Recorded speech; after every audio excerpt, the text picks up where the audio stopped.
ay nagkakaroon ng masaganang ani at magandang kalusugan ang mga tao. At higit sa lahat, nagiging mapayapa at matiwasay ang bayan. Sa bandang kanluran naman, mayroong isang diwata na lubos na pinagkikiliwan, lalo na ng mga kabataan. Ang liwanag na kanyang dala ay bukod sapagkat siya ay nagbibigay ng kakayahan lumipad sa sino mang naniniwala sa kanya at sa kanilang sarili. At ang diwatang ito ay nagngangalang Tinkerbell.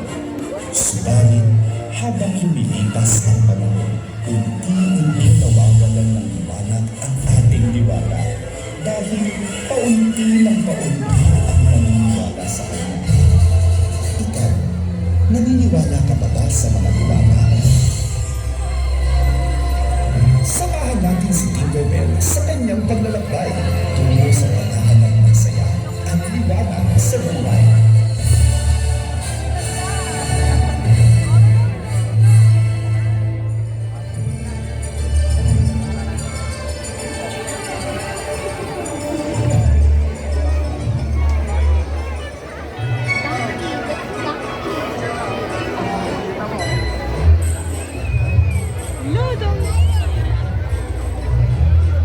Magandang gabi mga kaibigan!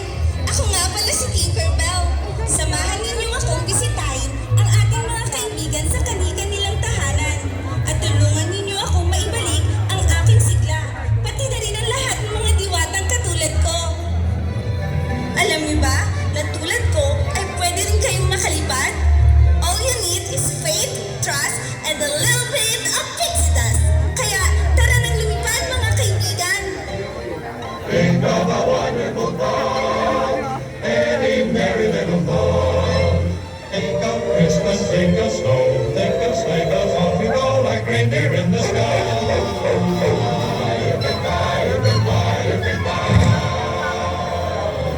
Think of the happiest day. At lumipad niya si Tinkerbell patungo sa tahanan ng mag-asawang Shrek at Fiona.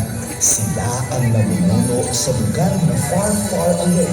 Ngunit sila ay nakatira sa isang simpleng swamp kasama ang kanilang pamilya. Shrek! Fiona! Nandito ako, si Tinkerbell.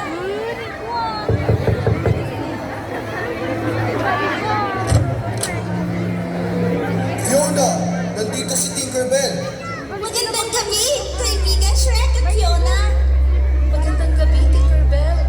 Nandito rin ang aming tatlong anak, si Farkle, Fergus at si Felicia. Hello mga bata! Ang gaganda at gwapo niyo naman. Naku, napakakulit ng tatlong iyan. Kaya tignan mo itong si Shrek. Parating mainit ang ulo at nakasimangot. Paano hindi iinit ang ulo ko? Wala na akong oras para sa sarili ko. Tingnan mo ang paligid. Napakadumi. Hindi na tayo nakakapaglinis at hindi na rin tayo nakakapagsaya kung kailan natin gusto. Ay, napakahirap magkaroon ng anak. Lalo na kung hindi ka handa sa responsibilidad. Tama ka dyan, Fiona.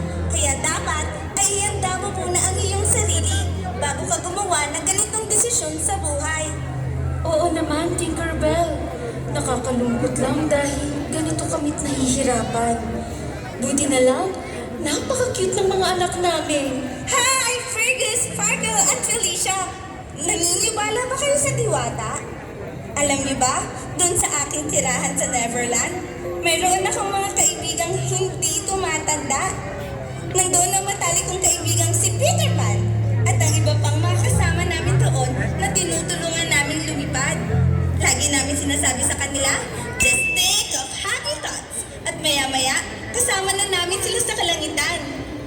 Pero si Peter, ayaw na ayaw niyang tumanda. Umiinit din ang ulo niya kapag mayroong malaking responsibilidad.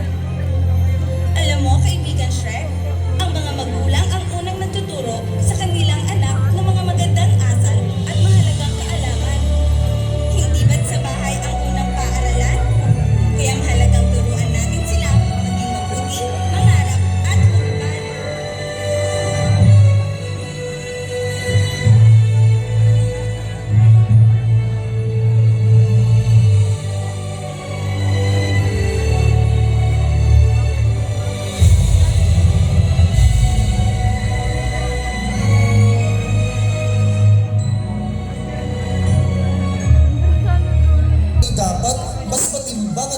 na pa rin ang pagiging ama ko sa aking mga anak.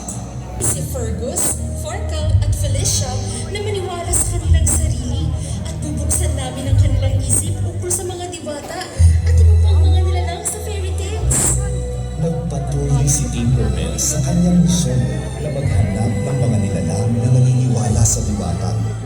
At sa kanyang paglalakbay ay nakarating siya sa tahanan ng kanyang mga kaibigan.